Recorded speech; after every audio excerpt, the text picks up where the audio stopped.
माऊली प्रसाद आश्रम मुलींची मोफत वारकरी शिक्षण संस्था या संस्थेतल्या माझ्या विद्यार्थिनी आत्ता 20-25 जण या ठिकाणी उपस्थित आहेत, त्यांचं देखील धन्यवाद.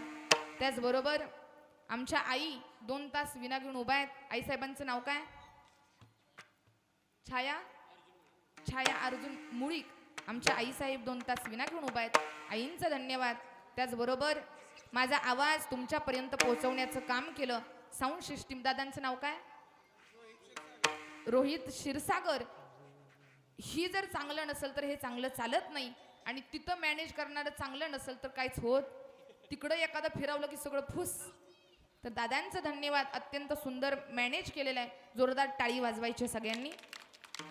पुन्हा एकदा हा कार्यक्रम एवढा सुंदर आणि वैभवशाली बनवण्यामध्ये सगळी तरुण मंडळी असतील, महिला मंडळ असेल, पुरुष मंडळ असतील, ग्रामस्थ मंडळी असतील, भक्त मंडळी असतील, संयोजक, नियोजक, आयोजक आणि आमची सगळी धडाडीची कार्यकर्ते तरुण मंडळी या कार्यक्रमासाठी राबतायत, पडतायत. आणि त्यांच्यामध्ये एक मला ते महाराज श्रद्धा दिसते. तर एकदा जोरात आपल्या तरुण मंडळींकरता टाळी वाजवायचे जोरात. कारण अशी तरुण असावीत की जी तरुण कीर्तनात बसतात, जी तरुण कीर्तनामध्ये टाळी वाजवतात, जी तरुण कीर्तनामध्ये लीन होतात. अशी सगळी भक्त मंडळी आहेत, त्यांचं धन्यवाद. आपला हा कार्यक्रम एवढा सुंदर आणि एवढं देखणं नियोजन, मी जसं इथं येते तशी मला एक प्रगती दिसते, अपडेट दिसतंय. एवढं महाराज या ठिकाणचं वातावरण, या ठिकाणची जागा आलं तेव्हा म्हणतात ना, इवले से रोप लावी येले द्वारी, त्याचा वेलू गेला गगनावर. छोटंसं महाराज त्या आपल्या त्रिवेणी संगमापासून चालू केलेलं कार्य आज एवढं मोठं रूप घेत आहे. मला असं म्हणावंसं वाटतं, मुळे वस्तीकर ऐका, जाता जाता सांगून जाते, ज्या ज्या वेळी आपल्या या भागामध्ये, सांगोला तालुक्यामध्ये, आपल्या पंढरपूर जिल्ह्यामध्ये मोठमोठ्या कार्यक्रमाचं वर्णन केलं जाईल ना, त्या त्यावेळी आपल्या या मुळी वस्तीच्या कार्यक्रमाचं नाव घेतल्याशिवाय त्याचा इतिहास पूर्ण होणार नाही. एवढं सुंदर आणि एवढं देखणं आणि सगळ्यात महत्त्वाचं हृदयापासून, अंतकरणापासून केलेलं हे नियोजन आहे. म्हणून सगळ्यांची मी ऋणी आहे. पुन्हा एकदा आमचे अशोकदादा गोडसे, त्यांचं देखील धन्यवाद. आमचे सुनील महाराज, आदरणीय महाराज, यांचा आशीर्वाद नेहमी पाठीशी असावा. महाराजांचा परिवार आहे, आमच्या ताई असतील, सगळी मंडळी, आता मला नाव माहिती नाही ताईंचं, तरी सगळी मंडळी सगळ्यांच्या चरणावर शिरकम ठेवते आणि सेवेला पूर्णविराम. ज्ञानेश्वर माऊली ज्ञानराज माऊली तुकाराम, ज्ञानेश्वर माऊली ज्ञानराज माऊली तुकाराम तुकाराम तुकाराम तुकाराम तुकाराम तुकाराम तुकाराम तुकाराम. सगळ्यांनी उठून उभा राहायचंय. एक अभंग होण्याच्या आनंदामध्ये गेले 4-5 वर्ष तर मी सहभागी आहे. आणि या शुद्ध हेतून चाललेला हा सोहळा आहे की आपल्या लोकांपर्यंत चांगलं काहीतरी ज्ञान पोचावं, आपल्या लोकांपर्यंत परमार्थ पोचावा, आपल्या लोकांपर्यंत संतांचे विचार, संतांची ओळख आणि संतांबद्दलचं असणारी श्रद्धा लोकांमध्ये जागृत व्हावी, या शुद्ध हेतून ही आपली मंडळी कार्य करत असतात. मला नेहमी इथं या ठिकाणी आमंत्रित करत असणारे आपले आदरणीय महाराज सुनील महाराज नेहमी एका बहिणीप्रमाणे किंवा लेकीप्रमाणे म्हणा, बहिणीप्रमाणे म्हणा, मला आल्यालाच म्हटले की आमच्या दिदींमध्ये आम्हाला देवीचंच रूप दिसतं. म्हणजे एवढं महाराज त्यांच्याकडे पाहिलं ना. समाजामध्ये आपण वावरत असताना काही माणसं अशी असतात की ती मोठ्या पदावर असतात, पण मोठ्या पदावर असून सुद्धा ती काहीच करत नाहीत. आपण कुठे आहोत याच्यापेक्षा आपण करतोय काय याला फार किंमत आहे बरं का. काही जण मोठ्या पदावर आहेत पण करत काहीच नाहीत, काही मोठ्या पदावर नाहीत पण खूप काही करतात. तसे आपले असणारे आदरणीय सुनील महाराज आहेत, त्यांची सगळी सहकारी मंडळी, सगळे अत्यंत तन्मयतेने हा सोहळा कसा चांगल्या रीतीने पार पडावा याच्यासाठी ही मंडळी कार्यरत आहेत. त्यांच्या महाराज कितीतरी दिवसापासून मला कॉन्टॅक्ट चालू आहे आमच्या अशोक भाऊंचं, सारखं ताई लक्षात आहे ना, आजची तारीख वेळेवर येत आहे ना, लवकर या. आल्यावर सुद्धा आमच्या काही ताई आहेत, त्या म्हटल्या ताई तुम्ही यंदा सुद्धा यायला उशीर केला. आम्ही तुमची वाट 2 वाजल्यापासून पाहतोय. आम्हाला वाटतं तुम्ही आमच्या इथं लवकर यावं, पण तरी सुद्धा काही केल्यानं कार्यक्रम असतात. महाडला काल कीर्तन होतं, पहाटे घरी आलो. सकाळी दुसरीकडे कीर्तन, प्रवास करत करत इथं कीर्तन झालं की परत संध्याकाळी कीर्तन आहे. एक या टोकाला आहे की दुसरं त्या टोकाला आहे. म्हणजे असा प्रवास आणि एवढी सगळी मंडळी या ठिकाणी आल्यावर मला आनंद याचा होतो की इथल्या सगळ्या माणसांच्या मनामध्ये माझ्याबद्दलचं असलेलं प्रेम, माझ्याबद्दलची असलेली श्रद्धा. स्वागत तर महाराज एवढ्या आनंदात करतात. त्यांच्या चेहऱ्याकडे पाहिलं ना, या सगळ्या माऊलींच्या दादांच्या चेहऱ्याकडे पाहिलं की मला असं जाणवतं की महाराज स्वागत एवढ्या तन्मयतेने एवढ्या आनंदाने करतात की त्यांना असा महाराज भास होतो की आपल्या घरी महाराज नाही, साक्षात देवच आला की काय, अशी अनुभूती महाराज या माणसांना आहे. एवढा आनंद आहे, याच्यामध्ये आनंद वाटतो की आपल्याकरता एवढी मोठी लोक कष्ट घेतात. याच्याकरता आपल्या या भागाला लाभलेलं वैभव आपले सुनील महाराज आहेत. त्यांच्याकडे पाहून मला एक म्हणावंसं वाटतं, नीट ऐका बरं का वाक्य. ज्याप्रमाणे सोन्याच्या लकडीला आकार द्यायला सोनार लागतो, सोन्याच्या लकडीचा अलंकार बनवायला सोनार लागतो, मातीचं भांड बनवायला कुंभार लागतो, तसं हे बिघडलेलं जीवन चांगल्या मार्गावरती आणायला आणि ज्ञानोबराय तुकोबरायांच्या चरणी नेहू घालायला महाराज चांगल्या विचाराचा सुनील महाराजांसारखा समर्थक लागतो. त्याच्याशिवाय हे कार्य होणं सोपं नाही. त्यांना जबाबदारी दिली देवानं. ते स्वतः इथं नाहीत आले, त्यांना स्वतः नेमलंय त्यानं त्याच्याकरता. आपण इथे आहोत, आपण पण आपल्या पायानं नाही आलो, आपलं सिलेक्शन केलंय. कुणी? अय मुळे वस्ती, तुम्ही बोर झाले का, मी घरी जाऊ का? हा दादा बोलला. कुणी? अरे वा, याला म्हणायचं सावध, लक्ष आहे बाळाचं. कुणी सिलेक्शन केलं? देवानं केलं. देवानं सांगितलं इथं तुम्हाला कीर्तनाला यावं लागल, मी आले. महाराजांना सांगितलं गावं लागेल, यावं लागलं. मुलींना सांगितलं इथं कीर्तन आहे, कीर्तनाला साथ द्यायची आहे, तुम्हाला इथं कीर्तन ऐकायचंय. कुणी सिलेक्शन केलंय? देवानं. कारण एवढी लोकसंख्या आहे, एवढं मोठं गाव आहे, पण तरी सुद्धा त्याच्यातून क्वचितच सिलेक्टिव्ह माणसं इथं उपस्थित असतात. याचा अर्थ मुळे वस्तीकर, यहाँ आना तो सब चाहते हैं. यहाँ आना, कुणाला वाटत नाही कीर्तन ऐकावं, कुणाला वाटत नाही भगवंताच्या सानिध्यात असावं, कुणाला वाटत नाही आमच्याकडून परमार्थ घडावा, पण देव त्यांच्यापर्यंत हे पोचू देत नाही. त्यांचं प्रारब्ध मध्ये येतं, त्यांचं कर्म त्यांना तिथपर्यंत पोचू देत नाही. पण आपलं कसं आहे, यहाँ आना तो सब चाहते हैं, लेकिन यहाँ सिर्फ वही आते हैं जिसे मेरे खुद दत्त महाराज बुलाते हैं, मेरे दत्त महाराज बुलाते हैं. गुरुवर्यांना दत्तांनी बोलवलंय म्हणून आपण आलोय. कारण या जगाच्या पाठीवर अनेक अवतार झाले, अनेक देवाधिक झाले, पण या जगाच्या पाठीवर 2च अवतार असे. दत्त महाराजांचा अवतार बघा, दत्त महाराज देव पण आहेत आणि दत्त महाराज गुरु पण आहेत. दत्त महाराज देव आहेत, दत्त महाराज गुरु आहेत. एवढंच नाही, अजून कुणाला त्याचं स्थान प्राप्त झालं आणि अजून कुणाला हा अधिकार प्राप्त झाला की त्यांना गुरु पण होता आलं आणि त्यांना देव पण होता आलं. आदिनाथ गुरु सकळ सिद्धांचा, आदिनाथ गुरु सकळ सिद्धांचा, आदिनाथ गुरु सकळ सिद्धांचा, आदिनाथ गुरु सकळ सिद्धांचा, मच्छिंद्र तयाचा मुख्य शिष्य, मच्छिंद्र तयाचा, मच्छिंद्र तयाचा मुख्य शिष्य, मच्छिंद्र तयाचा, मच्छिंद्र दयाचा मुख्य शिष्य, मच्छिंद्र दयाचा, मच्छिंद्र दयाचा मुख्य शिष्य, मच्छिंद्र दयाचा.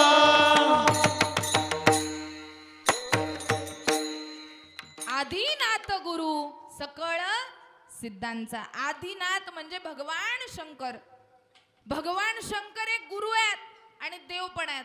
आणि दुसरं दत्त महाराज गुरु पण आहेत आणि देव पण आहेत. मग हा सोहळा आपण साजरा करतोय. काही जणांना वाटल महाराज हे कीर्तन एवढा खर्च एवढा अट्ठास कशा करता, हे सगळं मनोरंजना करताय का? मुळे वस्ती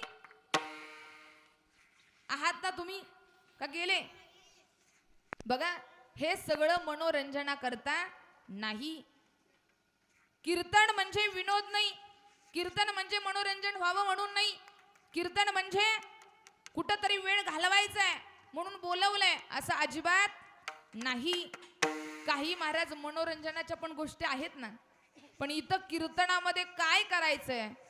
हित ते करणे, हित ते करणे, हित ते करावे देवाचे चिंतन, हित ते करावे देवाचे चिंतन, ते करावे देवाचे चिंतन, करुणिया मन एकविध, करुणिया मन एकविध, करुणिया मन एकविध, करुणिया मन एकविध, हित ते करावे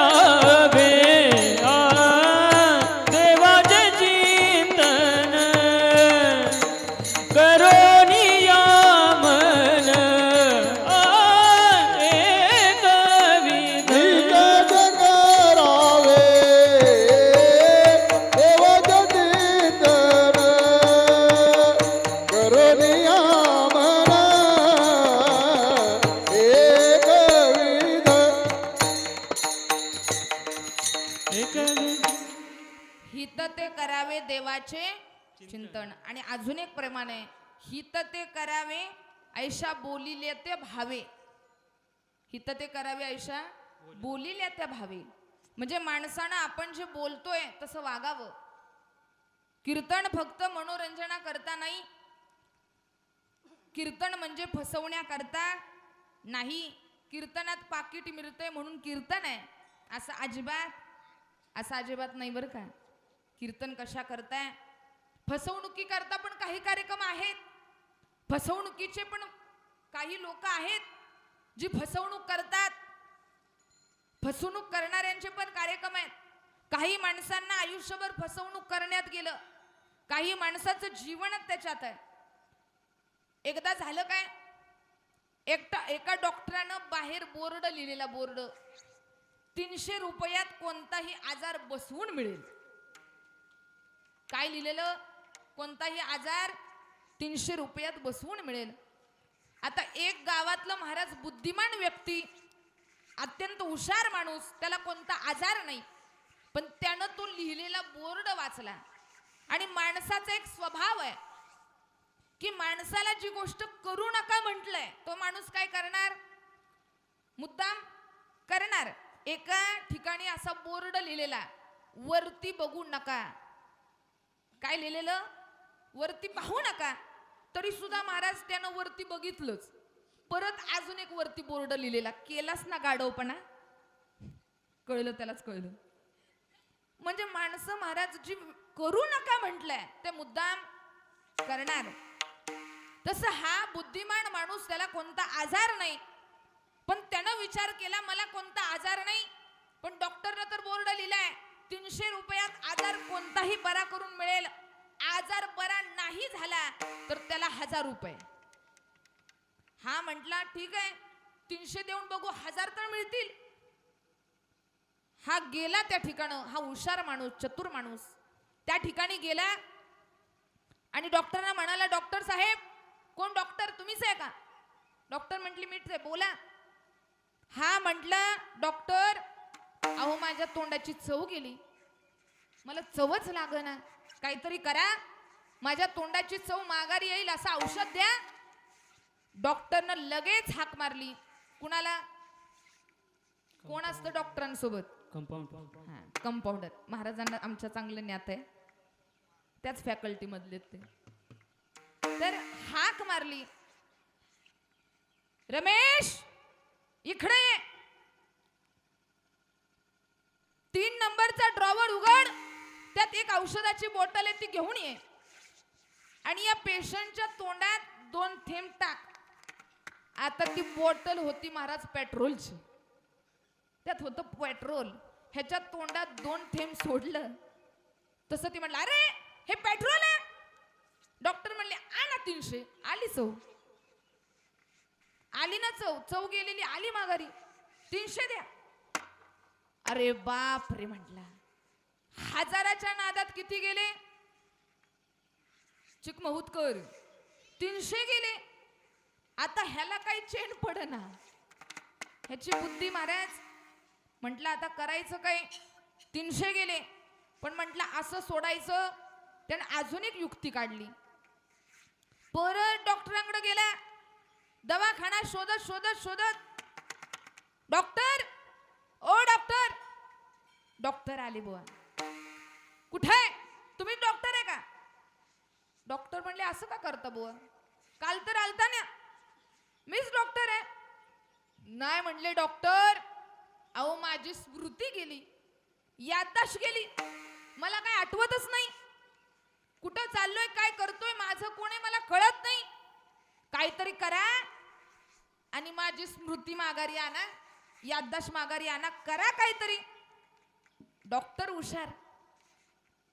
डॉक्टरनं परत हाक मारली, रमेश. हेच नाव घेतलं होतं का नाही, माझी पण स्मृती गेली. हाक मारली रमेशला. रमेश आला बुवा. डॉक्टरांनी म्हटले रमेश यांची स्मृती गेली, तेवढा 3 नंबरचा ड्रॉवर उघड आणि त्यातली ती औषधाची बॉटल आण आणि त्यातलं औषध यांच्या तोंडात 2 थेंब सोड. ही म्हटलं ओ डॉक्टर ते तर पेट्रोल आहे. डॉक्टर म्हणा आणा 300. आली स्मृती, 300 आला, आली ना स्मृती तुमची.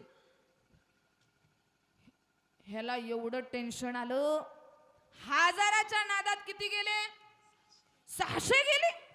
त्याची बुद्धी त्याला स्थिर बसू दे ना. आता हे मी तुम्हाला रात्रभर सुद्धा सांगू शकते बरं का, पण जाऊ दे, आता एकच उदाहरण देऊन संपवून टाकू. परत महाराज हा 2 दिवसानं माघारी आलाच. असं चापसत आला, डॉक्टर. डॉक्टर म्हणून कंपाऊंडरलाच धरलं. डॉक्टर आहे का? डॉक्टर म्हणले अहो मी इकडे आहे, तुम्हाला झालं काय? म्हणला अहो डॉक्टर काय सांगू तुम्हाला, अहो माझी दृष्टी गेली, माझं पूर्ण दिसायचं बंद झालं, आता करू काय, दिसतच नाही. डॉक्टर म्हटले या इकडं. हाताला धरून त्याला बसवलं खुर्चीवर. डॉक्टर म्हणले बरं झालं तुम्ही मला आधीच सांगितलं, माझ्याकडे सगळ्या आजारांचा इलाज आहे, पण मी डोळ्यावरचा डॉक्टर नाही, डोळ्याचा डॉक्टर नाही, मी याला काहीच करू शकत नाही. मग ते महाराजची शान होतं का नाही पेशंट. ती म्हटलं मग आणा 1000. बोर्ड काय लिहिलाय, काय लिहिलाय बोर्ड, कोणताही आजार 300 रुपयात बरा करून मिळेल. डॉक्टर म्हटले नाही बरोबर आहे तुमचं, माझंच चुकलं, थांबा हा देतो, हा मी तुम्हाला 1000 रुपये देतो. यानं काय केलं माहितीये का डॉक्टरनं, रमेश तेवढ्या 500-500च्या 2 नोटा आण रे इकडं. पण त्यानं 500च्या नाही घेतल्या महाराज, 100-100च्या 2 घेतल्या आणि डॉक्टर साहेबांना दिल्या. डॉक्टर साहेबांनी महाराज या पेशंटच्या हातात ठेवल्या. एक घ्या दादा, ह्या बघा उजव्या हातात एक 500ची नोट आहे, डाव्या हातात एक 500ची नोट आहे, घ्या. ते लगेच म्हणते ओ डॉक्टर मला काय वेड समजतं का, हे 1000 नाही 200.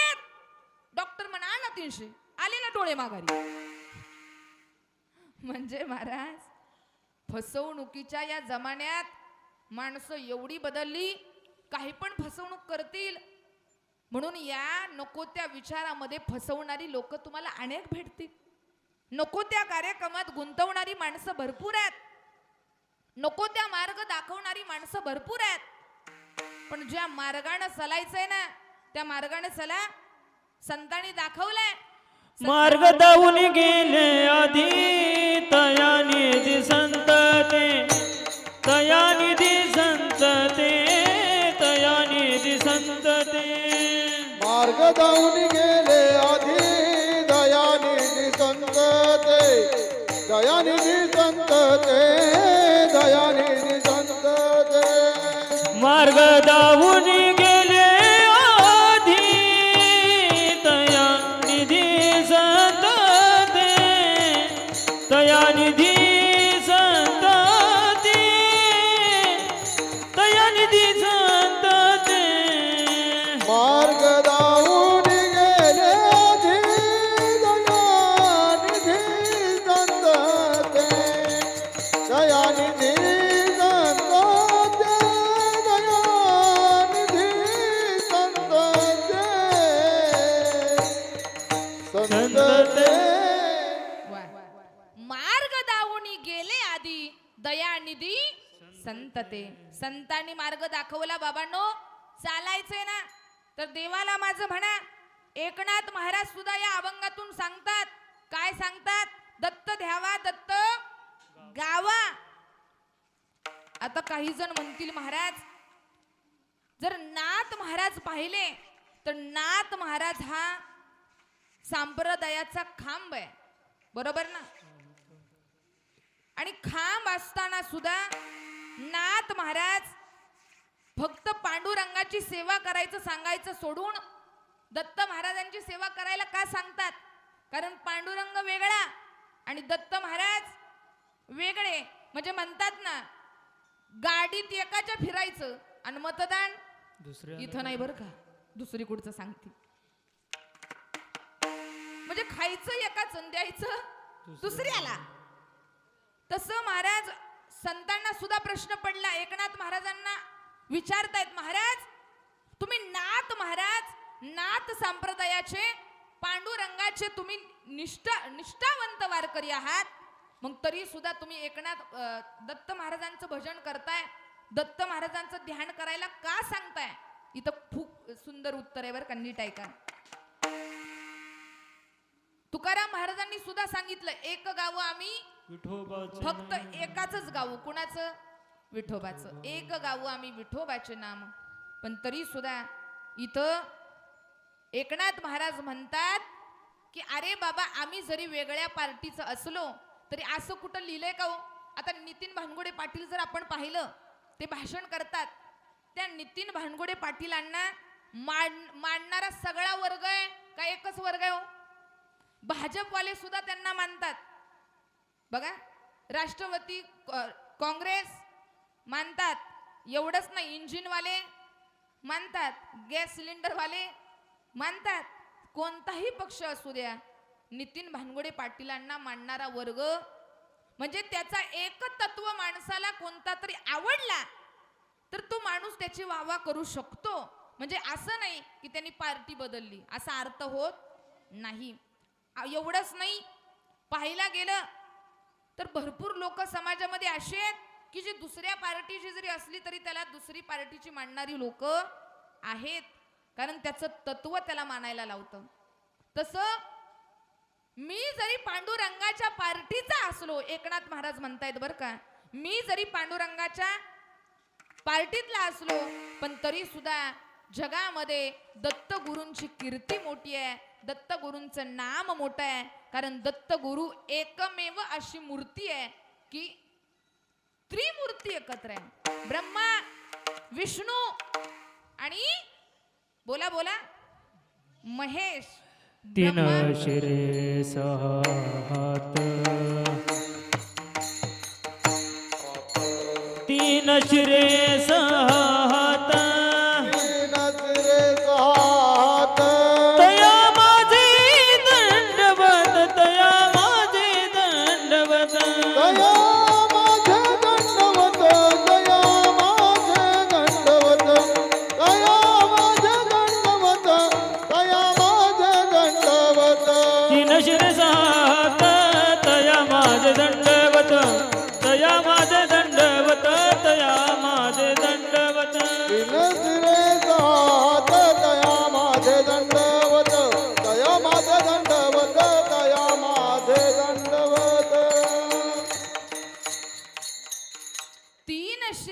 पहा हात तया माझे दंडवत. अशी असणारी त्रिमूर्ती आहे. त्या मूर्तीला महाराज मी तर म्हणते दत्त महाराजांना मानण्यापेक्षा ज्या दत्त महाराजांना निर्मिती करण्याचं ज्यांच्यामुळे भाग्य लाभलं ती माता अनुसयेचं आधी धन्यवाद माना. अनुसुया खरं नाव काय? अनुसुया. जिला कसलीच महाराज सुलभतेची किंवा चांगली माझी सोय व्हावी याची गरज भासत नाही अशी अनुसुया. आणि अशी अनुसुया काय जण म्हणतात बघा, काय जण म्हणतात की स्त्रियांच्या पोटात काय राहत.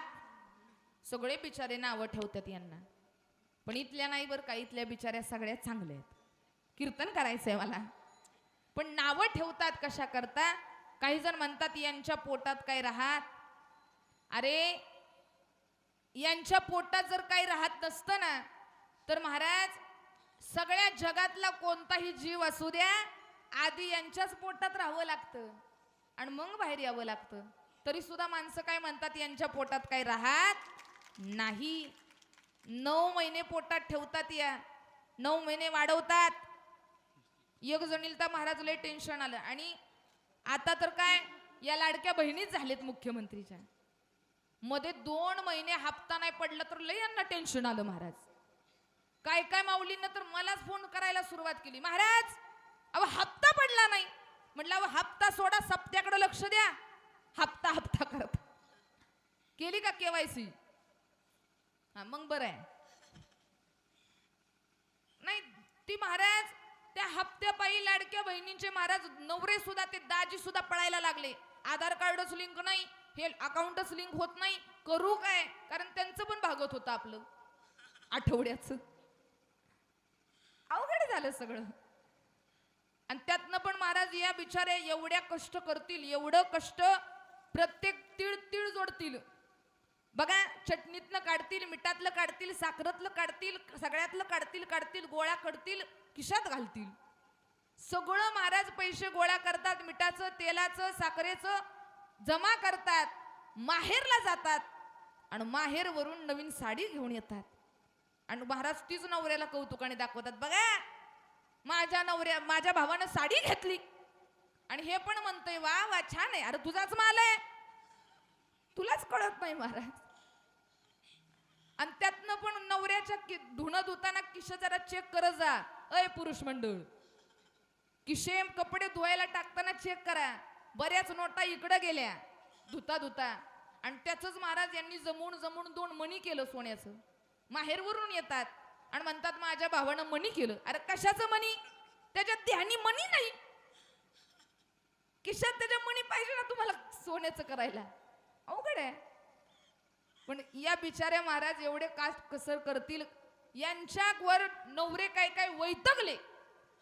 सासऱ्यानं सुद्धा महाराज नवरदेवानं त्या नवऱ्यानं सासऱ्यांना फोन केला जावई बापूंनी, सासरे बुवा अहो काय तुम्ही आमच्या पदरात हे फळ घातलं, इतकं कडू फळ मला नीट जगू देत नाही, बोलू देत नाही, राहू देत नाही, सुखानं खाऊ देत नाही. अहो जेवायला बनवत तर नाहीच नाही, पण रोज मला मारती. इथं नाही ना कोण. अवघड झालं नवऱ्यांचं रे. कधी यांचं तोंड बघा, त्यांच्या तोंडावरच्या पडलेल्या सुरकुत्या बघा. इथं हसायला सुद्धा येत नाही त्यांना मोकळं. बघा ना काही जणांचे चेहरे हसतेत का असे दाबून म्हणले का महाराज तोंड, काय हसावं तर इकडून वादळ येईल. म्हणजे अवघड झालंय सगळं. इकडून लगेच लय हसत होता कीर्तन, बोला आता. म्हणजे यांना जाम करून टाकलं यानं. तशा सासरी बुवाला फोन केला जावाय बापून, सासरी बुवा कडू फळ आमच्या पदरात घातलं, करू काय? हसू देत नाही, रडवती नुसती मला. त्या सासरे बुवानं उत्तर दिलं जावाय बापूंना, जावाय बापू अहो तुमच्या तर पदऱ्यात, तुमच्या तर नशिबात फक्त कडू फळ आहे, पण त्या कडू फळाचं अख्खं झाडच माझ्या घरी आहे. आता काय करा, सहन करा. म्हणजे अवघड आहे सगळं. यांना महाराज किती काय करा, त्या ऐकत नाहीत. नवऱ्याला महाराज हे पाहिजे ते पाहिजेच. एक जण तर बिचारी नवऱ्याकडं हट्टच करत गेली, मला 500 रुपये द्या. नवरा म्हटला कशाला? म्हणली मला स्ट्रेटनिंग करायचंय. माहित आहे ना ते केस सरळ करता, स्ट्रेटनिंग का फिटनिंग. 500 द्या म्हटले, पार्लरला जायचंय. नवरा म्हटला केस सरळ करायचेत ना, पार्लरला जायची काय गरज आहे, घरीच प्रयत्न कर, होतील सरळ होतील सरळ. बायको म्हणली डोक्यावर फरक पडला काय, घरी कुठं केस सरळ होत असतेत का? नवरा म्हटला का नाही होणार, माझं अख्खं खानदान सरळ करून राहिली तू. कळलं त्यालाच कळलं, केस सरळ होतील, प्रयत्न कर. म्हणजे असं आहे संसार महाराज. किती काय करा, संसारात पूर्णतेला जात. महिला मंडळ काटकसर करत असतात कसं तरी जीवन. पण एक सांगू का, विनोदाचा भाग सोडा, विनोद बाजूला सोडा, पण नवऱ्याच्या कष्टामध्ये, नवऱ्याच्या खांद्याला खांदा लावून जी बाई कष्ट करते, शेतामध्ये राब राब राबते, सकाळी 5ला महाराज पहाटे घर सोडते आणि संध्याकाळी सायंकाळच्या वेळेला घरी येते. अरे घरी आल्यानंतर नवऱ्याचा तरी हात जागेवरती थांबतो, पण घरी आल्यानंतर बिचारी शेतामधून येऊन एवढं काम करून सुद्धा किचनमध्ये राब राब राबते. एवढंच नाही, मुलाबाळांना खाऊ घालते, मुलाबाळांना खाऊ घालून संध्याकाळची सगळी कामं आवरून जी महाराज शिल्लक राहील ना ती खाऊन घेते. पण रात्री झोपताना नवऱ्याकडे बोलत असताना तिच्या चेहऱ्यावर मात्र समाधान असतं, आनंद असतो. अरे घरामध्ये नवऱ्यानं पाऊल टाकल्या टाकल्या, इथं कीर्तनाला आलेल्या महिला ऐका, तुमच्या घरामध्ये तुमच्या नवऱ्याला वाटत नाही की आमच्या घरामध्ये आमचा 4 मजलीचा बंगला असावा. अरे तुमच्या नवऱ्याला वाटत नाही की माझ्या बायकोनं माझं सगळी सेवा करावी. अरे तुमच्या नवऱ्याला वाटत नाही की तुमचे नवरे तुमच्या करता काही करायला तयार आहेत. सोनं म्हणताय, सोनं करतील, गाडी घ्यायची आहे, गाडी घेतील, बंगला बांधायचा आहे, नक्कीच कष्ट करून बांधतील. पण एक गोष्ट लक्षात घ्या, तुम्हाला जर घराचं गोकुळ बनवायचं असेल तर नवरा कामावरून कष्ट करून दिवसभर बाहेर राब राब राबून घरात पाऊल टाकून आला तर महाराज तुमच्या सासू सुनांच्या झालेल्या भांडणाचा परिणाम त्याच्यावर होता कामा नाही. नवऱ्यानं घरात पाऊल टाकलं की तुमच्या चेहऱ्यावर स्मित हास्य दिसलं तर महाराज त्याच्यासारखा जगात श्रीमंत दुसरा कोणी नाही जगात. कारण मी श्रीमंत आहे, माझी बायको माझ्या घरात सुकवते, माझी बायको माझ्या घराचं घरपण जपते, माझी बायको सासू सुनांच्या झालेल्या भांडणाचा वाद माझ्याकडे घेऊन येत नाही, माझी बायको आणि माझी आई दोघींमधली असणारे वाद माझ्यापर्यंत पोहोचू देत नाही. अरे ती खरं बायको आहे, ती खरी आई आहे की जी आपल्या लेकराला त्रास होऊ देत नाही. म्हणून अशी महाराज माऊली जी अनुसया आहे, अशी महाराज आई जिनं स्वतःच्या पोटानं देवाला जन्म तर नाही दिला पण स्वतःच्या लेकराप्रमाणे जपलं, वाढवलं, निर्मिती केली. एकदा झालं काय, इथं सांगितलंय की दत्त आधी ध्यायचा आहे, म्हणजे ध्यानात आणायचा आहे आणि मग गायचा आहे. नाहीतर आपण नुसतं जप करत बसलोय आणि लक्ष आपलं दुसरीकडं. मला सांगा देव पावेल? म्हणा ना कधीतरी गाडीवर चाललेले असताना राम राम राम राम कृष्ण हरी, राम कृष्ण हरी, राम कृष्ण हरी. त्याचा परिणाम असा होईल की आपल्यावरती कोणतं आलेलं संकट सुद्धा आपल्या जवळ येणार नाही. गाडीवर निघालाय म्हणा रामकृष्ण हरी, धारा काढायला निघालाय म्हणा रामकृष्ण हरी, शेतामध्ये दारे धरायला निघालाय म्हणा रामकृष्ण हरी. महिला मंडळ घरी हिला तिला पाहून वाकडं बिकडं तोंड करण्यापेक्षा, घरामध्ये स्वयंपाकाला बसला सासू सुनेचा वाद घालण्यापेक्षा, स्वयंपाक करताना सुद्धा इतर गोष्टी बोलण्यापेक्षा रामकृष्ण हरी, रामकृष्ण हरी, रामकृष्ण हरी. कणिक मळताय म्हणा रामकृष्ण हरी, भांडी धुताय म्हणा रामकृष्ण हरी, धुणं धुताय म्हणा रामकृष्ण हरी, जेवण बनवताय म्हणा रामकृष्ण हरी. त्याचा परिणाम असा होईल तुमचं जेवण नुसतं जेवण नाही, त्याचा प्रसाद माऊली दिल्याशिवाय राहणार नाही. प्रसाद होईल ते जेवण. फक्त ते करा, कधीतरी करून बघा. देवानं हेच सांगितलंय, साधू संतांनी दाखवलंय, ते करा. म्हणून हा मार्ग सांगितला, ध्यान करा, देवाचं स्मरण करा. इतर लोकांना आपले हात दाखवत बसण्यापेक्षा, काही काही जणांना लय सवय असते महाराज, आमचं भविष्य बघा. अरे ज्याचं भविष्यच घडलं नाही त्याचं भविष्य जर त्याला कळलं असतं तर ते दुसऱ्याचा हात बघत बसला असतं का? जरा विचार करा. तुम्ही तुमचं भविष्य त्याला दाखवताय आणि तेच दुसऱ्याच्या घरी महाराज 4 भाकरी मागत फिरतय. ज्याला हात नाही त्याचं भविष्य नाही का? अरे काही माणसं दोन्ही हाताने, हात नाही दोन, त्यांना 2 पायी नाही, अपंग आहेत, पण तरी सुद्धा त्यांचं नाव लौकिक आहेत, जगतायत. ते का मेलेच का? जगतातच आहे ना. मग हात दाखवायची काय गरज आहे?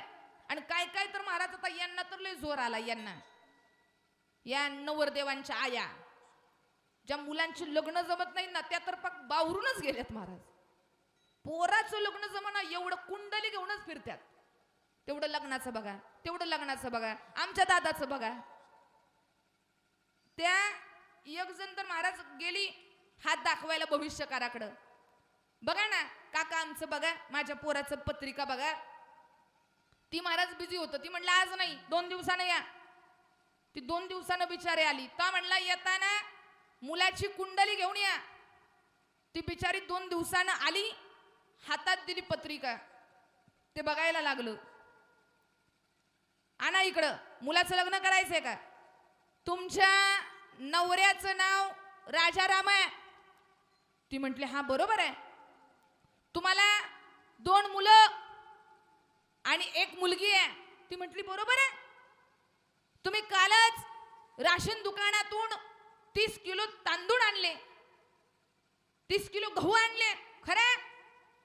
आता असं म्हटल्यावर महाराज तिच्या पायाखालची जमीनच हादरवली. काय भविष्यकार मोठा आहे. नवऱ्याचं नाव सांगतो, मुलं किती सांगतो, हे तर जाऊ द्या, नावाचं सांगत नाही. पण काल मी रेशन दुकानातून गहू आणले, हे गहू आणलेलं यांना कसं काय कळालं बरं? काका कसं काय कळालं? काका म्हटले बाई अगं मी तुला कुंडली आणायला सांगितलेली, तू रेशन कार्डाची झेरॉक्स घेऊन आली आणि याच्यावरती तुला काय कुंडली शिवाय दुसरं मी काय सांगू शकणार नाही. तुझ्या घरचाच बायोडाटा आहे, याच्यावर तुझ्या नवऱ्याचं मुलांचीच नाव आहे. म्हणजे एवढ्या येड्या झाल्या महाराज. ते पोपट पंचीकडे सुद्धा काय काय जण जातात. पोपट पंची, ते पोपट पंची आहेत ना, एक दिवशी महाराज त्या बिचाऱ्याचा धंदाच झाला नाही. त्या पोपट पंचीकडे कोणच आलं नाही चिठ्ठी पाहायला. मग पोपट पंचीकडे कोण आलं नाही म्हणून पोपट पंचीनं महाराज स्वतःच एक चिठ्ठी पोपटाला सांगितली उचलायला. माझ्या नावची एक चिठ्ठी उचल. पोपट पंचीने चिठ्ठी उचलली. आज माझा धंदा का बरं नाही झाला बघावं म्हणून पोपट पंचीनं चिठ्ठी उचलायला सांगितली पोपटाला. ह्यानं चिठ्ठी घेतली, चिठ्ठी उघडली आणि त्या चिठ्ठीवर लिहिलेलं कुछ काम धंदा कर, अपना पेट भर, लोगों को फसाना बंद कर. म्हणजे पोपट पंचीचं उदाहरण आहे. म्हणजे ज्यांना आपलंच भवितव्य कळत नाही ते दुसऱ्याचं काय सांगणार. म्हणून जर आपल्याला आपलं भवितव्य घडवायचं असेल, आपल्याला वाटत असेल आपल्या जीवनामध्ये सुख यावं, समाधान यावं, तर करायचं काय? सुंदर उदाहरण तुम्हाला सांगते. एखाद्यानं जर सारखा शर्ट घातला पुरुष मंडळ, तर पुरुष मंडळांची एकमेकांची मैत्री होते. वा वा आपण दोघांनी सारखं घातलं. पण याच्या उलट यांचं, यांनी चुकून जर सारख्या साड्या घातल्या तर अख्ख्या कार्यक्रमात बिचाऱ्या जवळ फिरकत. कारण मनामध्ये एक ईर्ष्या आहे. तर तुमची पण चूक, आपली अजिबात चूक. ते भगवंतानं दिलेलं वरदान आहे. आपल्याला असं होतं असं नाही, भगवंताच्या पत्नीला सुद्धा ही ईर्ष्या होती. पार्वती मातेच्या मनामध्ये पण ईर्ष्या आहे, लक्ष्मी आईसाहेबांच्या मनामध्ये ईर्ष्या आहे, सावित्री मातेच्या मनामध्ये ईर्ष्या आहे. तसं नारायण महाराज, श्रीमन नारायण भजन करत करत आले. पार्वती माता आणि भगवान शंकराजवळ आले. नारायण नारायण, काय चाललंय? दर्शन घेतलं. नारदजी कसं काय आला? पार्वती मातेंना नारदजी म्हणतायत, पार्वती माता आता तुमचं काय खरं नाही. तुमचं नाव लौकिक होता जगात, पण कोण आता भक्त अनुसया आली आहे, ती पतिव्रता स्त्री आहे, तिचा नाव लौकिक जगात चालू आहे. आता तुमचा विषय संपला म्हटले. आता यादी काढली आहे, सगळ्यात यादीत वरती नाव त्या अनुसयेच आहे. तुमचा कुठंच थारा. ईर्ष्या निर्माण झाली मनामध्ये पार्वती मातेच्या. कोण आहे अनुसया? आमची बरोबरी करते? अरे आम्हीच तिला जन्माला घातलं आणि आम्हालाच दाखवते. असं म्हटल्याबरोबर काय करावं लागल नारदजी? नारदजी म्हणतात एक त्याला उपाय आहे, सांगा ना. महादेवाला, ब्रह्मदेवाला आणि विष्णू देवाला सांगा की तिचं ब्रीद हरण करण्याकरता तिच्या घरी जा आणि तिला नग्न अवस्थेमध्ये भोजन मागा. तिचं प्रातिव्रत्य तोडून या. सांगा. पार्वती माता म्हटली असं करणं शक्य आहे? हो शक्य आहे. नारदांनी महाराज तिथं काडी टाकली. तिथून निघाले, वैकुंठात गेले. कैलासावरून वैकुंठात गेले. वैकुंठात सुद्धा लक्ष्मी माता बसलेल्या. लक्ष्मी मातांना प्रणाम केलं. काय चाललंय? काय चाललंय? काय आता अनुसयेचंच नाव चाललंय. तुमचं काय खरं नाही म्हटले. कोण म्हणताय? ऐच्छिक मऊतकर. सांगताय का जाऊ घरी? कोण? नारदजी म्हणतायत तुमचं आता काय खरं? तुमचं नावच नाही म्हटले. अनुसयेची चर्चा. मग करू काय? सांगा विष्णुदेवाला तिच्या घरी जा, नग्न अवस्थेमध्ये तिला भोजन मागा आणि तिचं ब्रीद तोडून या. सांगते म्हटले. परत पुढे गेले. पुढे गेल्यानंतर ब्रह्मदेवाच्या ठिकाणी गेले. सावित्री माता होत्या. सावित्री माता म्हटल्या काय हो, कुणाचा विचार? ते पण म्हटले अनुसयेचा विचार. अनुसयेचं नाव, अनुसयेची कीर्ती. ईर्ष्या निर्माण झाली. एवढं तिचं नाव आहे, करू काय?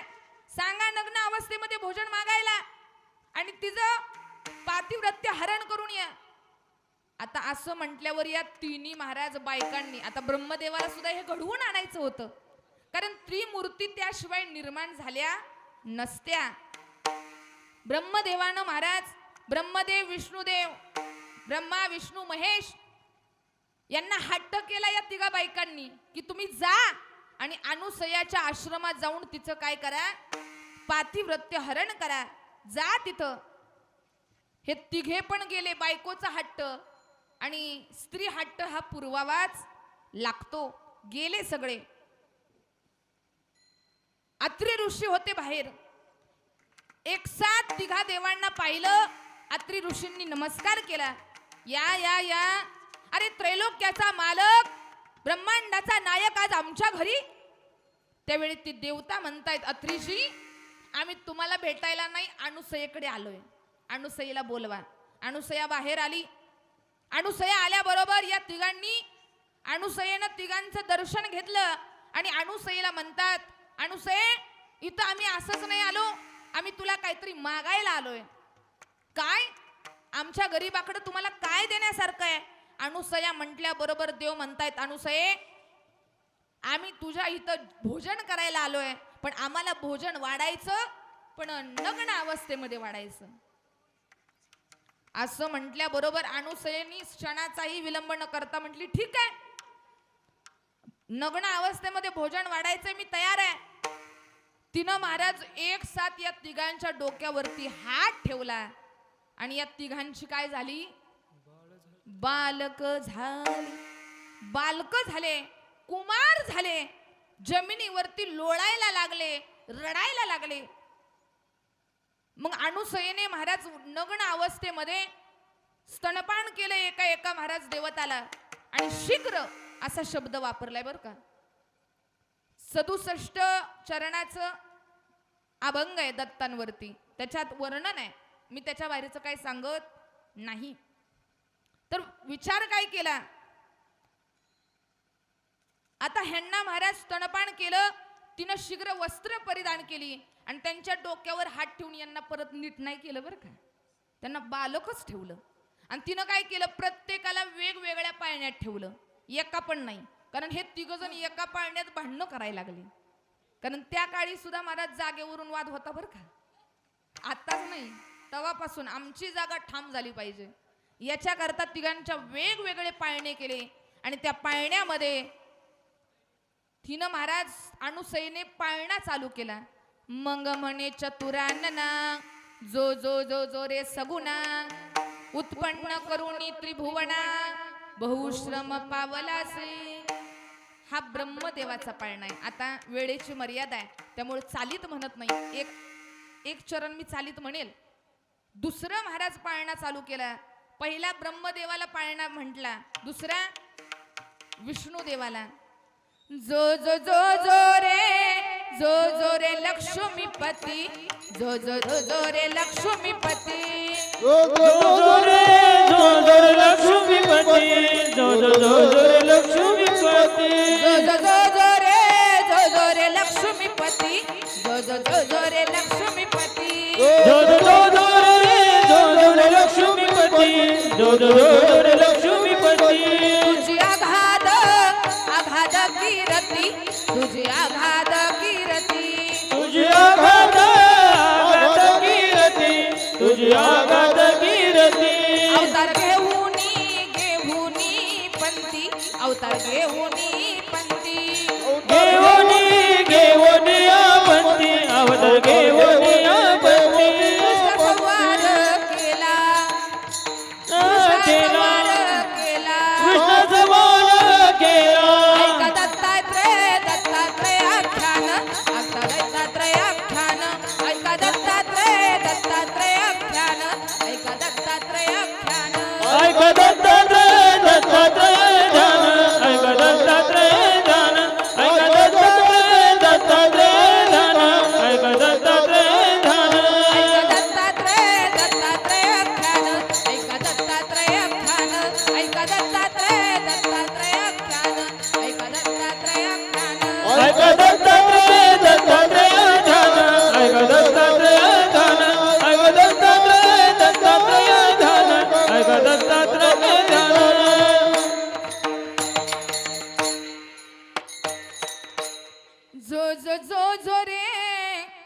जो रे लक्ष्मीपती जो जो रे लक्ष्मीपती अवतार घेऊनी पंथी अवतार घेऊनी पंथी कृष्ण संवार पै केला ऐका दत्तात्रय आख्यान ऐका दत्तात्रय आख्यान ऐका दत्तात्रय आख्यान ऐका दत्तात्रय आख्यान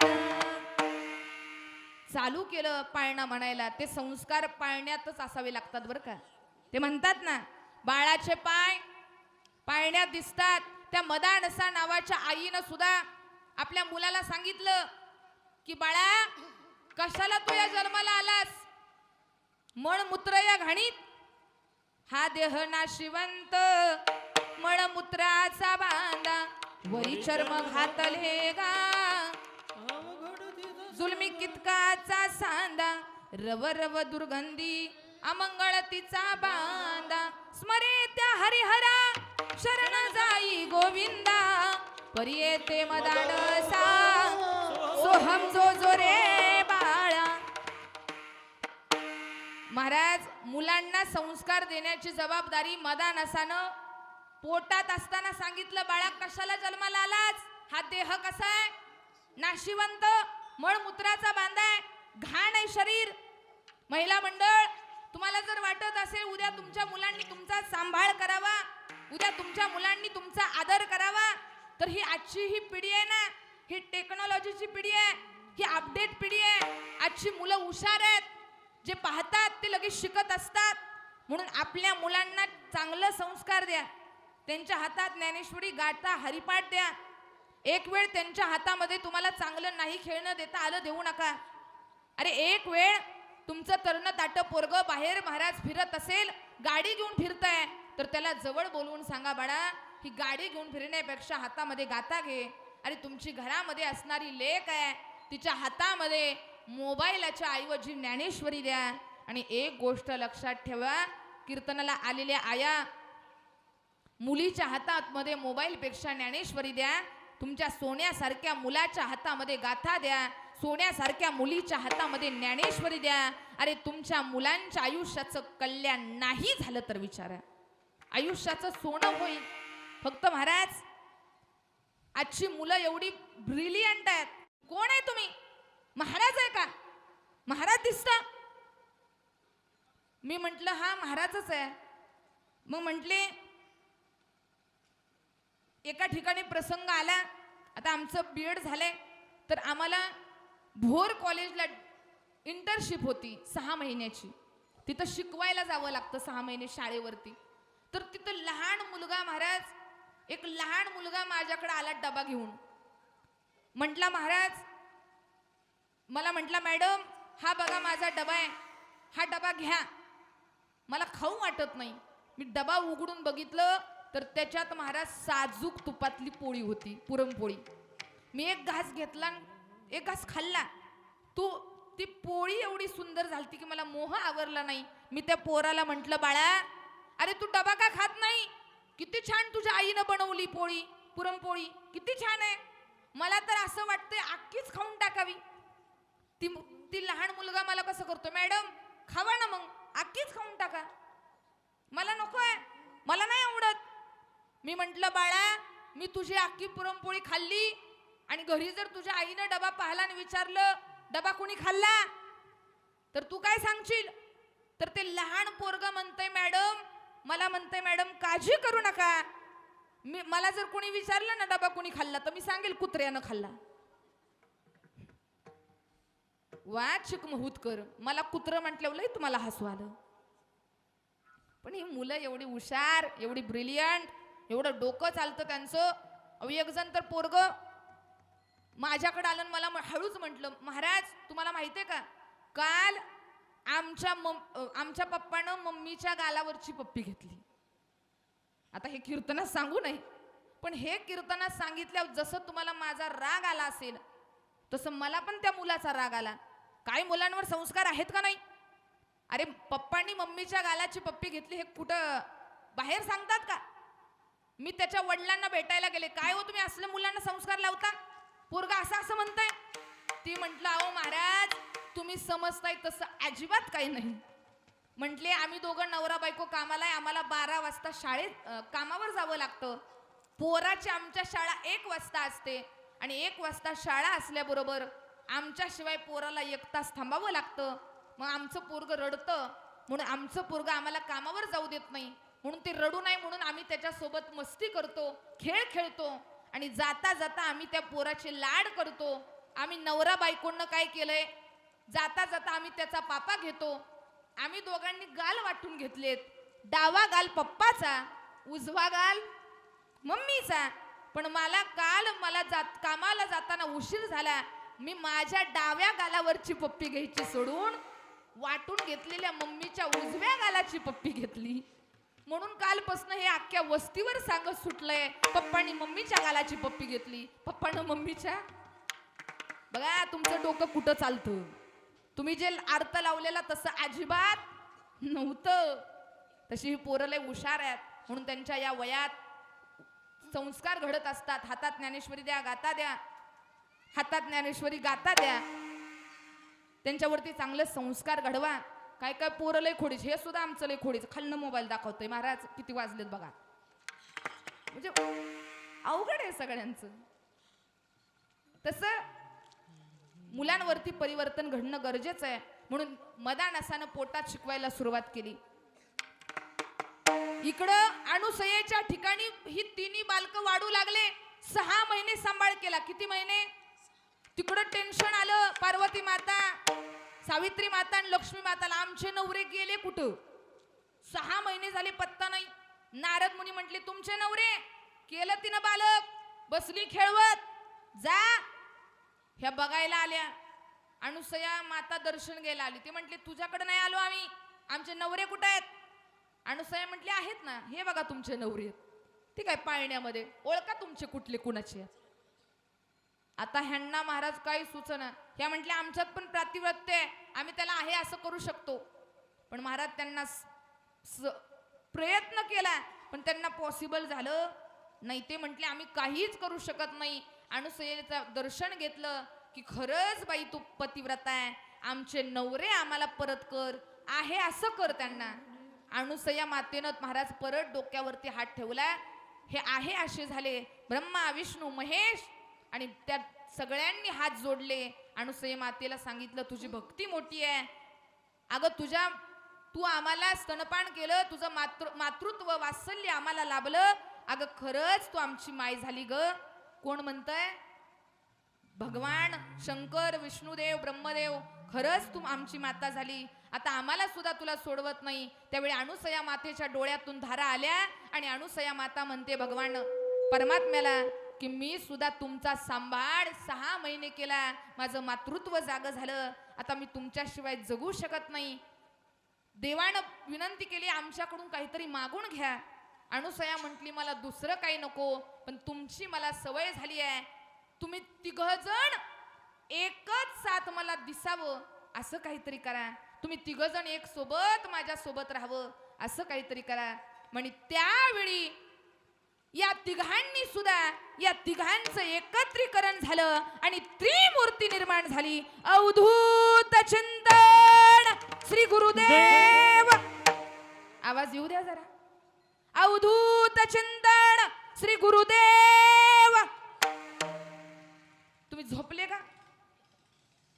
जोरात गजर करा ना. भगवंताचा जन्म झालाय, भगवंताचा. अवधूत चिंतन श्री गुरुदेव, श्री गुरुदेव, श्री गुरुदेव. अरे आपण जय जय करतो याच्यात नवल नाही. त्या विठेवरती पांडुरंगानं सुद्धा फुलं टाकली, त्या रुक्माई माता सुद्धा उपस्थित होत्या, सगळे देव देवता उपस्थित होते. या त्रिमूर्तीचं एकत्रीकरण झालं आणि देवाला प्रश्न पडला की ही त्रिमूर्ती फक्त अनुसया मातेलाच याचा उपयोग होणार का संबंध जगाला होणार? त्यावेळी तरी अवतार विश्व तारवया, धरी अवतार विश्व तारवया, धरी अवतार विश्व तारवया, धरी अवतार विश्व तारवया.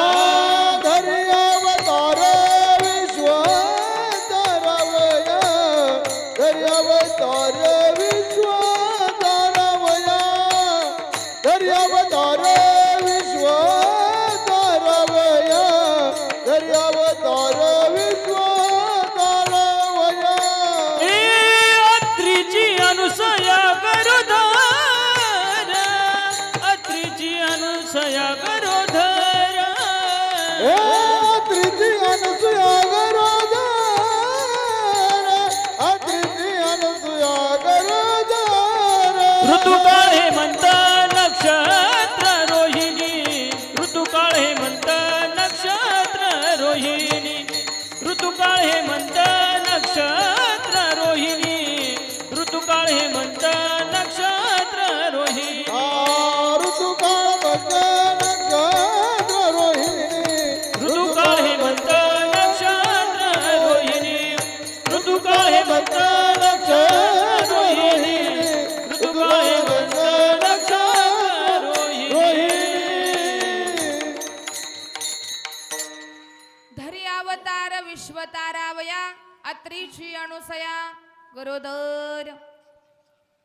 त्रिमूर्तीचं एकत्रीकरण झालं आणि या जगाच्या कल्याणाकरता त्रिमूर्तीची निर्मिती झाली आणि दत्त गुरु म्हणून त्यांना पूजलं गेलं. आणि तो आजचा दिवस आहे ज्या दिवशी त्रिमूर्तीचं काय झालं? एकत्रीकरण झालं. म्हणून आज या अभंगाच्या मार्फत जे करू नका ते सांगण्यापेक्षा जे करायचंय तर करायचं काय? अभंगाचं पहिलं चरण. दत्त घ्यावा, दत्त घ्यावा, दत्त घ्यावा, दत्त घ्यावा, दत्त घ्यावा, दत्त घ्यावा, दत्त घ्यावा, दत्त घ्यावा. दत्त घ्यावा, दत्त गावा, दत्त घ्यावा,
सीतामाईला 14 वर्ष वनवासात यावं लागलं. महिला मंडळ मखमलीमध्ये गादीवरती झोपणारी, फुलांच्या रस्त्यावरती चालणारी, तिला दगडांच्या काट्यांच्या रस्त्यावर चालावं लागलं. पंचवटीमध्ये आली आणि दगडाच्या उशीवरती झोपावं लागलं. त्यावेळी तुळशीदासांना प्रश्न विचारला. नीट लक्ष देऊन ऐका. तुळशीदासजींनी सीतामाईला प्रश्न विचारला, सीता ए माते, अगं तू राजाची राणी, राजकन्या, मखमली गादीवरती झोपणारी, फुलांच्या रस्त्यावरती चालणारी, या पंचवटीमध्ये तुला त्रास नाही का होत? तर सीतामाईनं दिलेलं उत्तर सुंदर आहे, त्याचा भाव खूप सुंदर आहे. लक्ष देऊन ऐका बरं का. मुळे वस्तीकर, सीतामाई सांगते, अहो ज्यावेळी आम्ही अयोध्येत होतो त्यावेळी मला सुख होतच, पण मला हित दुःख होत नाही. याचं कारण असं आहे, अयोध्येमध्ये असताना मला भगवान राम प्रभूचं चरण कधीतरीच दिसायचे, पण पंचवटीत आल्यापासून माझ्या नजरेपासून दूर नाहीत. अरे याच्यासारखं सुख दुसरं कोणतं नाही. भगवान माझ्या 24 तास सोबत आहेत. एवढा आनंद होता. पण अचानक महाराज, सगळ्यांना तो प्रसंग माहित आहे की सीतामाईनं काय पाहिलं सोन्याचं? बोला बोला. रामायण ज्ञात आहे ना. काय पाहिलं? हरिण पाहिलं.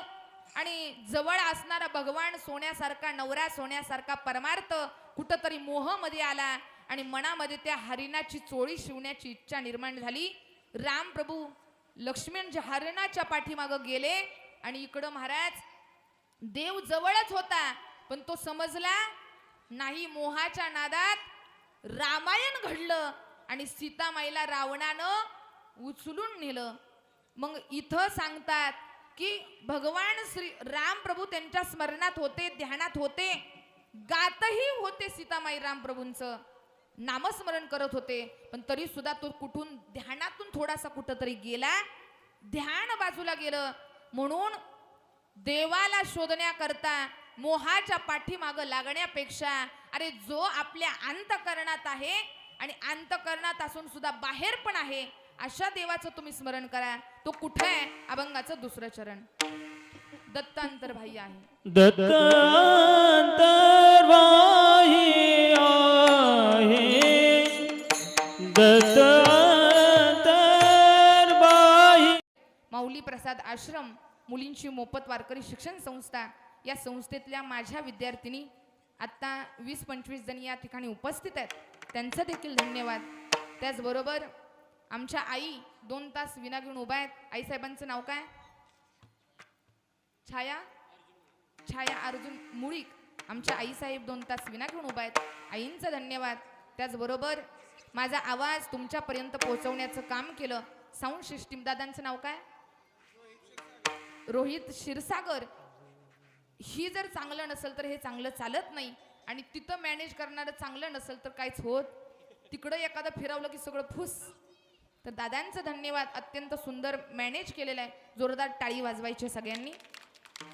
पुन्हा एकदा हा कार्यक्रम एवढा सुंदर आणि वैभवशाली बनवण्यामध्ये सगळी तरुण मंडळी असतील, महिला मंडळ असेल, पुरुष मंडळ असतील, ग्रामस्थ मंडळी असतील, भक्त मंडळी असतील, संयोजक, नियोजक, आयोजक आणि आमची सगळी धडाडीची कार्यकर्ते तरुण मंडळी या कार्यक्रमासाठी राबतायत, पडतायत. आणि त्यांच्यामध्ये एक मला ते महाराज श्रद्धा दिसते.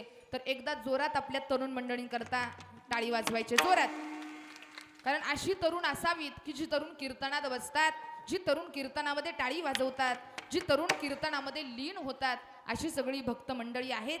त्यांचं धन्यवाद. आपला हा कार्यक्रम एवढा सुंदर आणि एवढं देखणं नियोजन, मी जसं इथं येते तशी मला एक प्रगती दिसते, अपडेट दिसतंय. एवढं महाराज या ठिकाणचं वातावरण, या ठिकाणची जागा आलं तेव्हा म्हणतात ना, इवलेसे रोप लावी येले द्वारी, त्याचा वेलू गेला गगनावर. छोटस महाराज त्या आपल्या त्रिवेणी संगमापासून चालू केलेलं कार्य आज एवढं मोठं रूप घेत आहे. मला असं म्हणावंसं वाटतं, मुळे वस्तीकर ऐका, जाता जाता सांगून जाते, ज्या ज्या वेळी आपल्या या भागामध्ये, सांगोला तालुक्यामध्ये, आपल्या पंढरपूर जिल्ह्यामध्ये मोठमोठ्या कार्यक्रमाचं वर्णन केलं जाईल ना, त्यावेळी आपल्या या मुळी वस्तीच्या कार्यक्रमाचं नाव घेतल्याशिवाय त्याचा इतिहास पूर्ण होणार नाही. एवढं सुंदर आणि एवढं देखणं आणि सगळ्यात महत्वाचं हृदयापासून अंतकरणापासून केलेलं हे नियोजन आहे. म्हणून सगळ्यांची मी ऋणी आहे. पुन्हा एकदा आमचे अशोकदादा गोडसे त्यांचं देखील धन्यवाद. आमचे सुनील महाराज आदरणीय महाराज यांचा आशीर्वाद नेहमी पाठीशी असावा. महाराजांचा परिवार आहे. आमच्या ताई असतील सगळी मंडळी, आता मला नाव माहिती नाही ताईंचं, तरी सगळी मंडळी सगळ्यांच्या चरणावर शिरकमळ ठेवते आणि सेवेला पूर्णविराम. ज्ञानेश्वर माऊली ज्ञानराज माऊली तुकाराम ज्ञानेश्वर माऊली ज्ञानराज माऊली तुकाराम. तुकाराम तुकाराम तुकाराम तुकाराम तुकाराम तुकाराम तुकाराम तुकाराम.